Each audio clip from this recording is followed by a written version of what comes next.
चल रही हैं।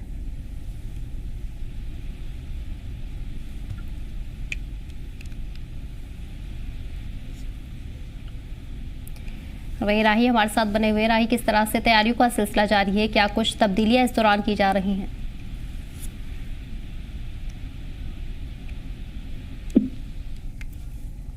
फिलहाल आपको बताते चले कि इलेक्शन को लेकर तैयारियों का सिलसिला लगातार जारी है, जहां इलेक्शन कमीशन ऑफ इंडिया ने ऑर्डर जारी किया है।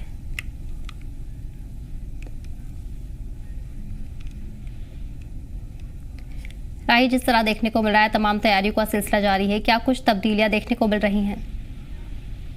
देखिए, बिल्कुल जम्मू कश्मीर में हाल ही में अभी जो है लोकसभा का चुनाव हुआ, उसके बाद विधानसभा के चुनाव हुए। वो अब जो तैयारी है वो पंचायती चुनाव और साथ में जो है म्युनिसिपल के चुनाव होने हैं। तो ऐसे पर समय समय पर जो इलेक्शन कमीशन ऑफ इंडिया है या फिर जिसका दायित्व है ये इसको पूरा मॉनिटर करना था, उनकी तरफ से तमाम बैठकें जो है वो की जा रही हैं। तो काफी एक लॉन्ग प्रोसेस से लंबे समय से जो है पंचायत के इलेक्शन नहीं हुए, क्योंकि इसको 3 टायर सिस्टम के तहत जो है वो क्रिएट किया गया था, जैसे पंच, सरपंच, उसके बाद पीडीसी और डीडीसी। तो अभी जो डीडीसी मेंबर्स हैं उनका कार्यकाल जो है वो अभी चल रहा है। बहरहाल डीडीसी और साथ में जो पंच सरपंच है उनका कार्यकाल लंबे समय से जो है वो समाप्त हो चुका है। तो तमाम तरह के मुद्दे हैं जम्मू कश्मीर के अंदर। तो अगर चुनावी एंगल से देखा जाए तो इस समय लोगों की एक मांग भी है कि जहां पर विधानसभा के चुनाव हुए, सरकार चुनकर आई, लगभग एक लंबा अंतराल था, लेकिन उसके बाद जो है अब पंचायती चुनावों को लेकर लोग काफी उत्सुक है और उनका कहना है कि ये चुनाव जो है वो जल्द से जल्द होने चाहिए। तो ऐसे में इलेक्शन कमीशन की तरफ से कुछ बैठकें की गई है। आगे भी आने वाले दिनों में जो है समीक्षा बैठक जो है वो हो सकती है और इसमें खास तौर पर एक दिशा निर्देश दिए गए हैं ताकि ये इस बैठक को लेकर हम सीधा तौर पर ये भी समझ सकते हैं कि कभी भी चुनावी बिगुल जो है वो बज सकता है। ऑफिशियल अनाउंसमेंट जो है वो इन चुनावों को लेकर हो सकती है और जम्मू कश्मीर की आम जनता की ये मांग भी है कि ये जो पंचायत चुनाव है इनका प्रोसेस जो है वो जल्द से जल्द किया जा सके, ताकि ग्रास रूट पर, ग्राउंड लेवल पर लोगों के जो गवर्नमेंटल वर्क है या उनके जो मुद्दे हैं वो कहीं ना कहीं सॉर्ट आउट हो सके। तो ऐसे में अब विधानसभा के चुनावों के बाद सरकार चुनकर आई है और सरकार भी चाहती है कि ये चुनाव जो है कहीं ना कहीं होना चाहिए। ये सब बिल्कुल। इसके अलावा तमाम सियासी दल भी इस मीटिंग में मौजूद रहे हैं, उनकी तरफ से क्या कुछ रद्द-ए-अमल सुनने को मिले?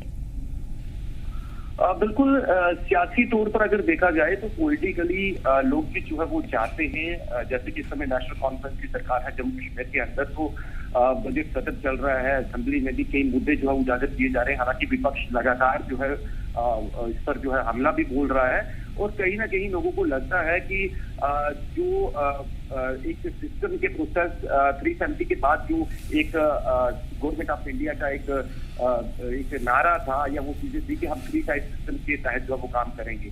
तो ऐसे में लोगों को लगता है कि पंचायती लेवल पर भी स्ट्रॉन्ग जो है वो उन लोगों को पूरी पावर जो है वो दी जाए, चाहे पंच, सरपंच या फिर बीडीसी, डीडीसी है, ताकि अपने इलाके की तरक्की के लिए वो अहम अपना योगदान दे। और दूसरी तरफ ये है कि पॉलिटिकली जो नेता है या विधायक है या फिर और सियासी जितने भी जमातें हैं वो ये प्रयास कर रही हैं, लगातार गवर्नमेंट से ये मांग भी कर रही है कि जल्दी जो है वो इलेक्शन का प्रोसेस होना चाहिए, क्योंकि जो समय निर्धारित होता है उस समय से अधिक यानी लगभग 1-1.5 साल ऊपर हो चुका है। तो कहीं ना कहीं लगता है कि जो ग्राउंड लेवल पर, ग्रास रूट पर जो गवर्नमेंट लोगों के छोटे छोटे इश्यूज रहते हैं पंचायत लेवल के, तो उनको मतलब कि प्रॉपर एक स्ट्रीमलाइन करने के लिए वो सब चीजें जो है वो एड ऑन होनी चाहिए। तो लगातार सियासी भी है, अब देखना ये है कि इस पर क्या नई प्रक्रिया जो है वो बनती है और इसको लेकर अगर सिक्योरिटी व्यू पॉइंट से देखें तो सिक्योरिटी एंगल से या फिर सरकार क्योंकि एलजी गवर्नमेंट भी चाहती है कि जल्द से जल्द जो है वो चुनाव जो है वो पंचायती करवाई जाए, क्योंकि जब विधानसभा का चुनाव हुआ था तब मैं आपको बताना चाहूंगा कि जब चुनाव इसका हुआ था विधानसभा का, तो इसमें ये चीज एड ऑन की गई थी। लोगों को लगता था कि साथ साथ में जो है ये पंचायती चुनाव भी हो सकते हैं, लेकिन किसी कारणवश, क्योंकि जम्मू कश्मीर आपको पता है कि काफी सेंसिटिव है और इन चीजों को लेकर सरकार एक प्रॉपर तरीके से यहाँ पर जो भी चुनाव प्रक्रिया है या फिर अन्य काम जो है वो करती है। तो ऐसे में अब देखना ये है कि जल्द से जल्द जो है वो चुनाव आयोग किस तरीके का निर्णय लेता है, ताकि ये वाले चुनाव जो है पंचायती और जो म्युनिसिपल के चुनाव है ये हो सके। बिल्कुल। आई जिस तरह से माना जा रहा है कि इस बैठक के बाद अब तैयारियां तेज हो गई है, लेकिन फिर भी अध्यक्ष की बात करें तो कब तक उम्मीद जताई जा रही है कि डेट का ऐलान किया जाएगा?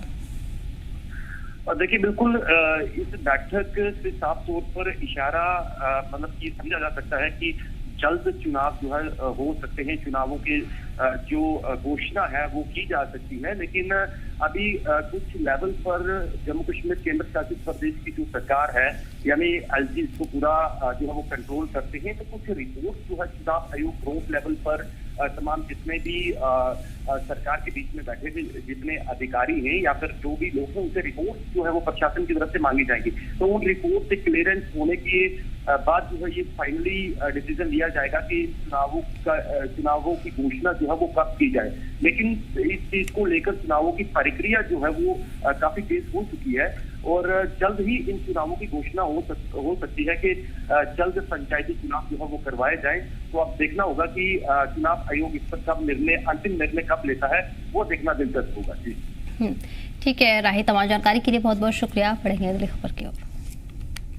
वहीं साल 2003 में पुलवामा औकाफ कमेटी की लगभग 50 दुकानें अभी तक बंद पड़ी हैं। वर्ष 2003 में मेन बाजार में सड़क को चौड़ा करने के लिए जिला इंतजामिया के जरिए कई दुकानों को तबाह किया गया था। सड़क को चौड़ा करने की मुहिम के दौरान जिनकी दुकानें तोड़ी गई उनके अपने कारोबार के लिए जिला इंतजामिया ने दुकानों की तामीर के लिए मकामी औकाफ को जमीन का एक टुकड़ा दिया था, जिस पर दुकानें बनाई गई, लेकिन आज तक दुकानें बंद पड़ी हैं। जिला इंतजामिया ने कुछ साल पहले दुकानों को अपने कब्जे में ले लिया और उन्हें नगर परिषद को सौंप दिया था, लेकिन ठोस कदम उठाने के बाद भी दुकानों को अलॉट नहीं किया गया, जिससे दुकानदारों की उम्मीदें टूट गई हैं।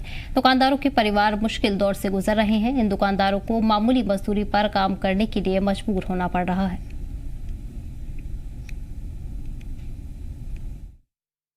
ये जो यहाँ पे कॉम्प्लेक्स बना हुआ है, ये यहाँ पे उस वक्त जो 2003 में डिमोलिशन ड्राइव हुई थी, तो उस वक्त यहाँ के लोग जो उस वक्त की एडमिनिस्ट्रेशन थी उन्होंने लोकल औकाफ को ये लैंड फराहम की थी ताकि वो जो डिमोलिशन ड्राइव में जिनकी दुकानें उठाई गई थी वो यहाँ पे एक शॉपिंग कॉम्प्लेक्स बनाए और जिनकी दुकानें उठाई गई थी उनको यहाँ पे वो वापस मिले वो दुकानें। लेकिन बदकिस्मती से 2021 में शायद जो उस वक्त के डीसी थे डॉक्टर लागो लंगर साहब, उन्होंने उसको अपने तहवील में लिया था। तो उस वक्त उन्होंने कहा था यहाँ पे एडमिनिस्ट्रेशन एक हर जो डिस्ट्रिक्ट के मॉनिटरिंग जो चाहे वो किसान के या एग्रीकल्चर या हार्टिकल्चर की एक एक दुकान उनको फराहम किया जाए ताकि लोगों को यहाँ आने में पता चले कि कौन कौन सी स्कीमें गवर्नमेंट प्रोवाइड कर रहा है। यहाँ पे जो है पूरा एक मार्केट यहाँ पे बनने जा रहा था और अब मार्केट के अब आप दुकानों की हालत देखें, इसमें किसी का ना कोई फायदा है, क्योंकि नुकसान ही है, फायदा किसी का नहीं है, ना गवर्नमेंट का है ना औकाफ का है, क्योंकि दुकानें खस्ता हाल हो चुकी हैं। यहाँ पे सड़क आप देखिए इसकी हालत क्या है। तो सबसे ज्यादा जो मुतासिर हुए वो यहाँ के बेरोजगार हुए।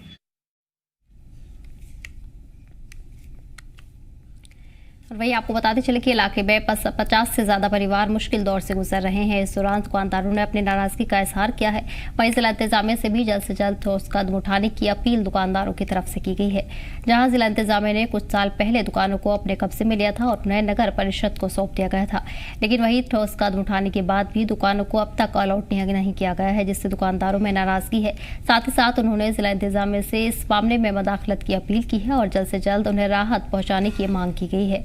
बताया जा रहा है कि इस वक्त दुकानदारों के परिवार बेहद मुश्किल दौर से गुजर रहे हैं। इन दुकानदारों को मामूली मजदूरी पर काम करने के लिए मजबूर होना पड़ रहा है, जिसके तहत अब उनकी तरफ से जिला इंतजामिया से मांग की गई है और जल्द से जल्द दुकानें अलॉट करने की उम्मीद उनकी तरफ से लगाई गई है।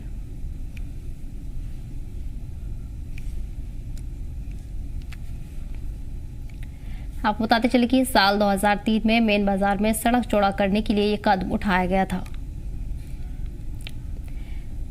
जानकारी के साथ हमारे नुमाइंदे बुरहान जुड़ गए हैं।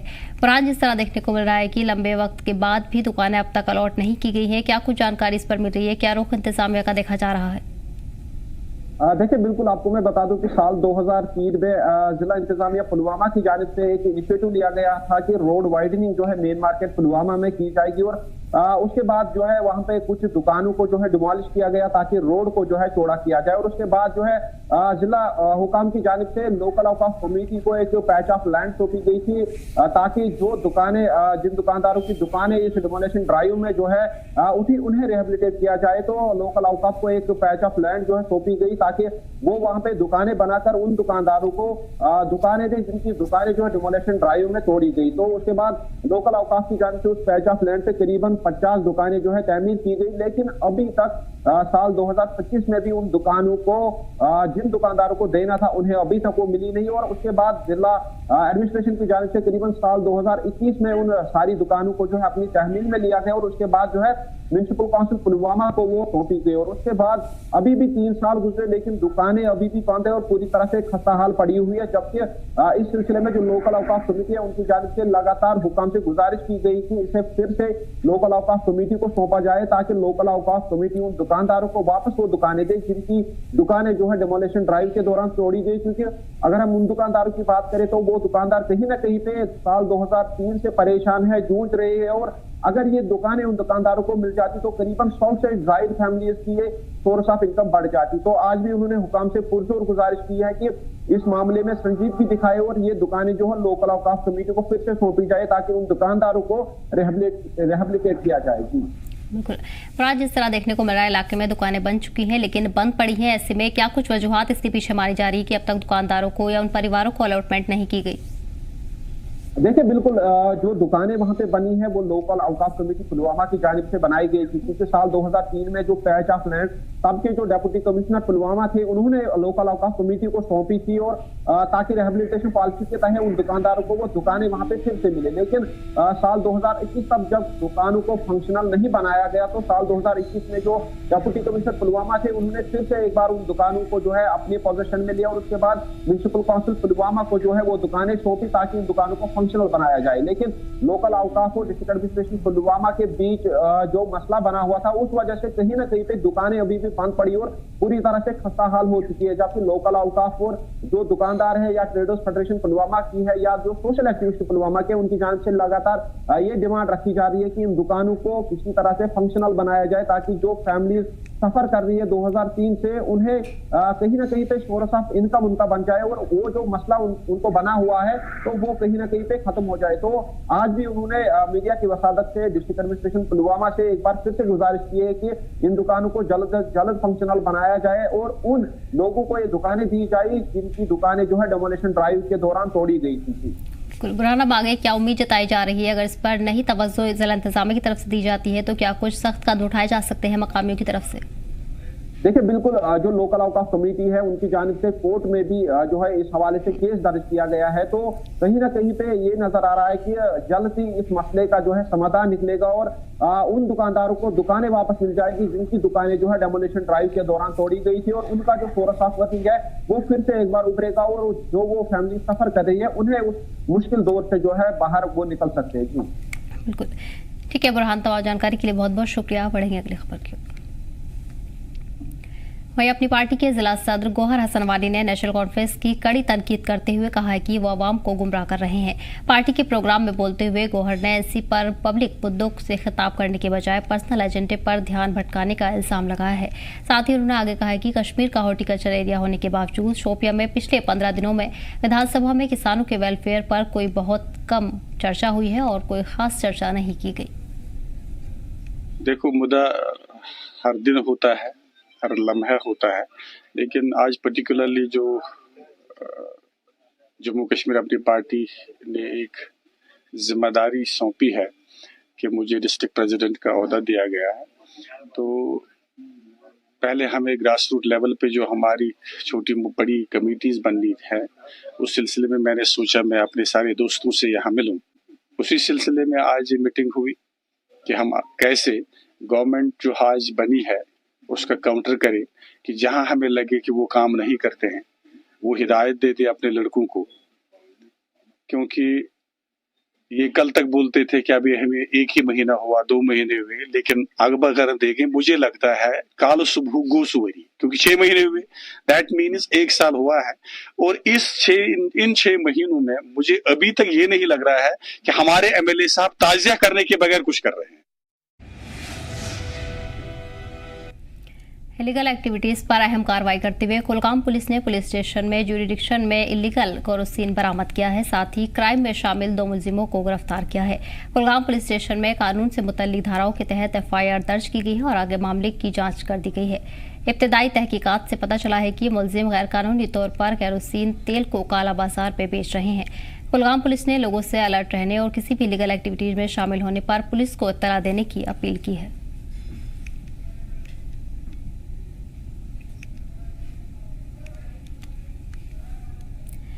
मैं आपको बताते चले कि पुलिस की तरफ से कार्रवाई का सिलसिला लगातार जारी है। इसी के साथ साथ मकामी लोगों से भी इस मुहिम में ताउन करने की पुलिस ने लोगों से अपील की है। बता दें कि इस दौरान इलीगल माइनिंग की खबरें सामने आ रही हैं, जिसको लेकर पुलिस की तरफ से लगातार जांच की जा रही है। साथ ही साथ मुहिम भी इस दौरान पुलिस अमले की तरफ से चलाई जा रही है। वहीं मकामी लोगों से भी ताउन की पुलिस ने अपील की है और किसी भी तरह की इत्तला पुलिस तक पहुँचाने की मांग की गई।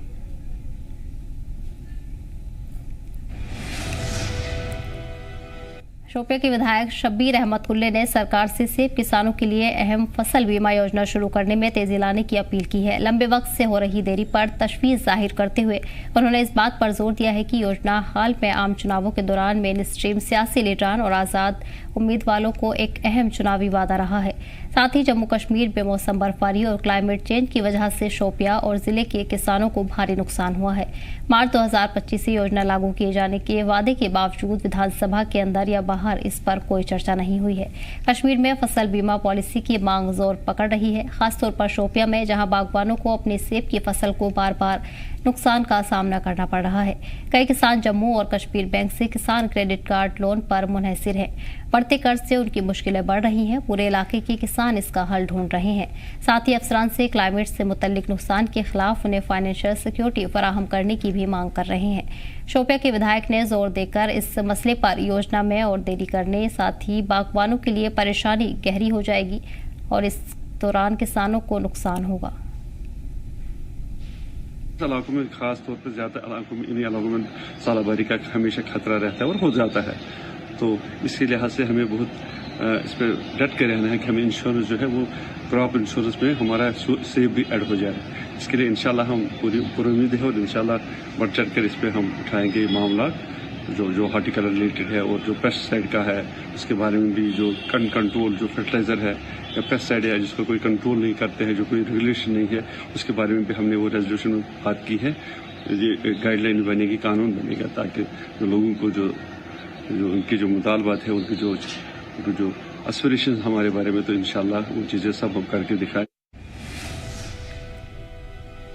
गुलबर्ग फैशन शो तनाज़ा अब अदालत में पहुंच गया है। श्रीनगर की एक अदालत ने दो डिजाइनरों और एल इंडिया के एडिटर इन चीफ को नोटिस जारी किया है।